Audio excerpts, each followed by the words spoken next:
반갑습니다. 이우산입니다. 오늘도 임상예제 하나를 풀어보도록 하겠습니다. 개업에 관한 건데요. 반찬 가게를 개업을 하면 돈을 벌까입니다. 근데 물어본 것은 반찬 가게를 개업하면 좋을까인데요.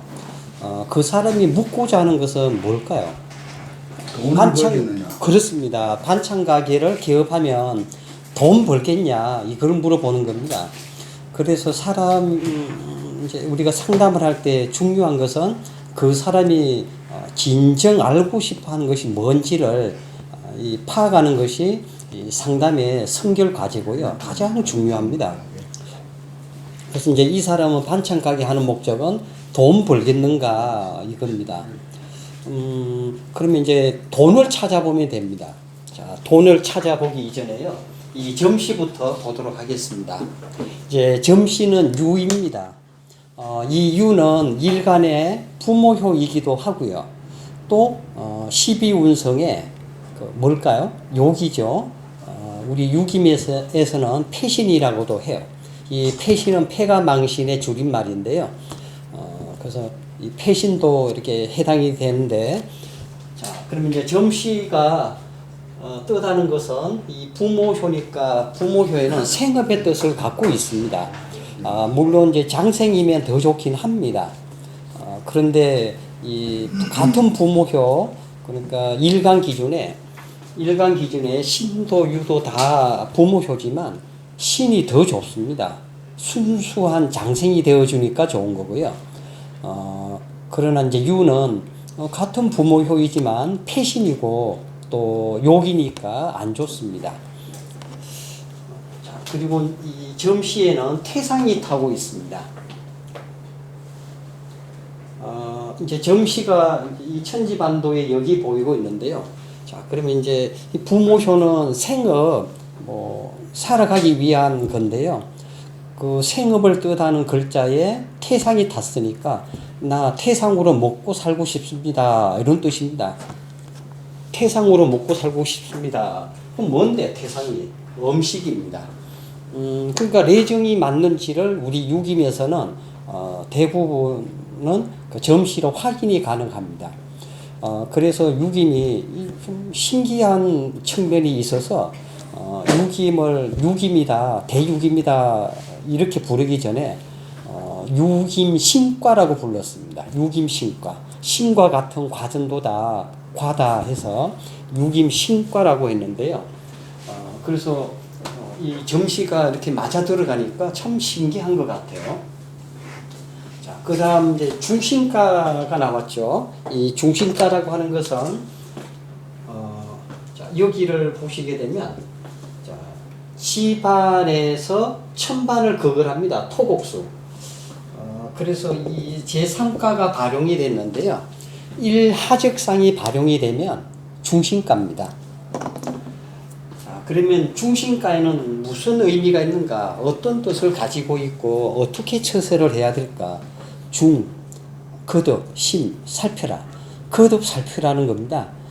그래서 유김의 어떤 고전에서는 2번, 3번 심사숙고해라.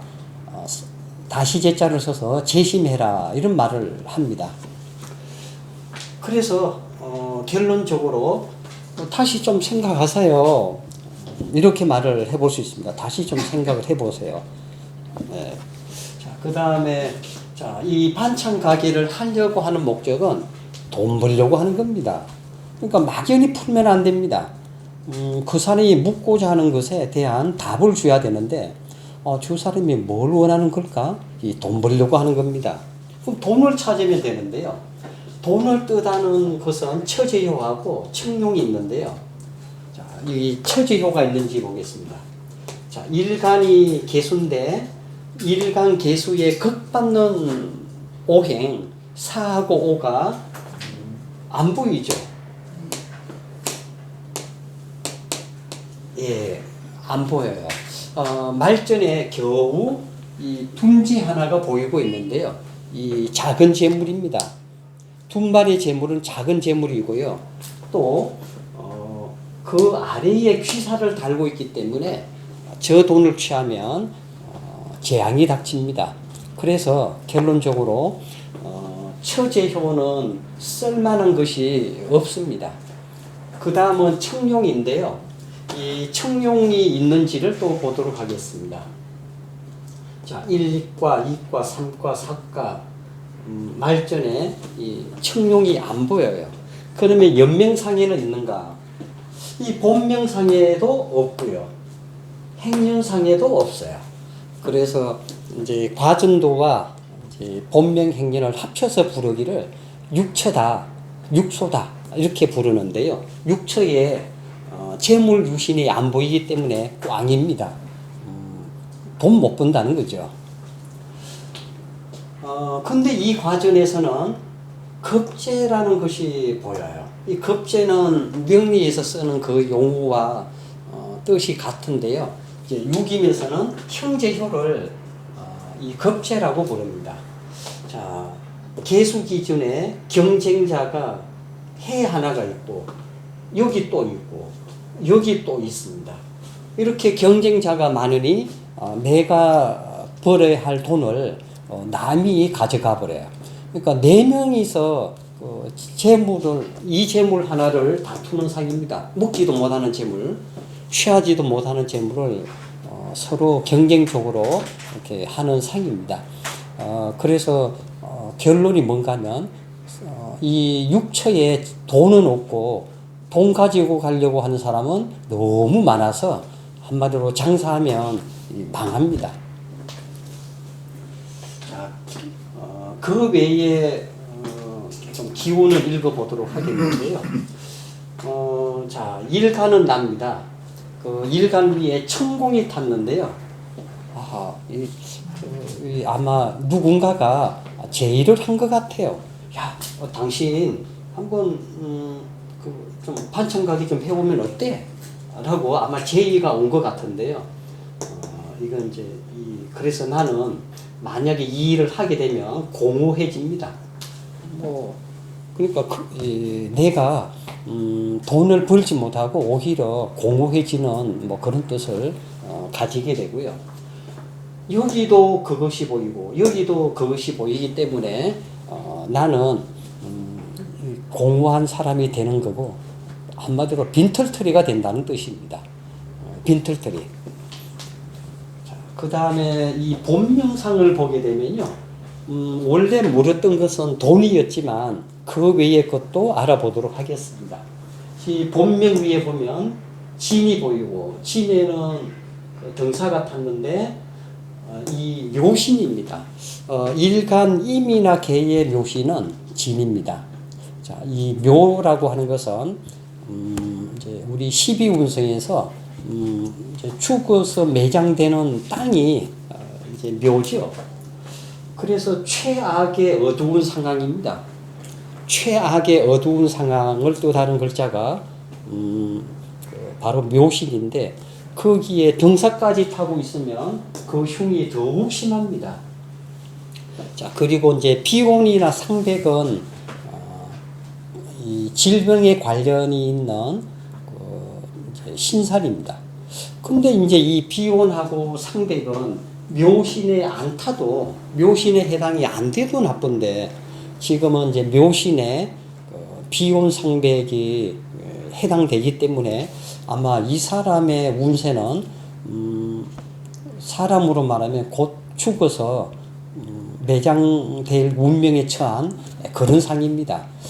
그러니까 사업운이나 모든 운이 가장 그 나쁜 상황이라고 말을 할 수가 있어서요. 특히 질병에 관련된 신살이기 때문에 건강을 잘 보살펴야 됩니다.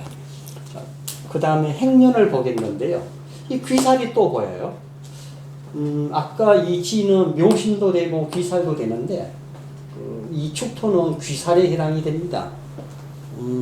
이제 귀살에 해당이 되고 일간을 극을 해옵니다. 재앙입니다.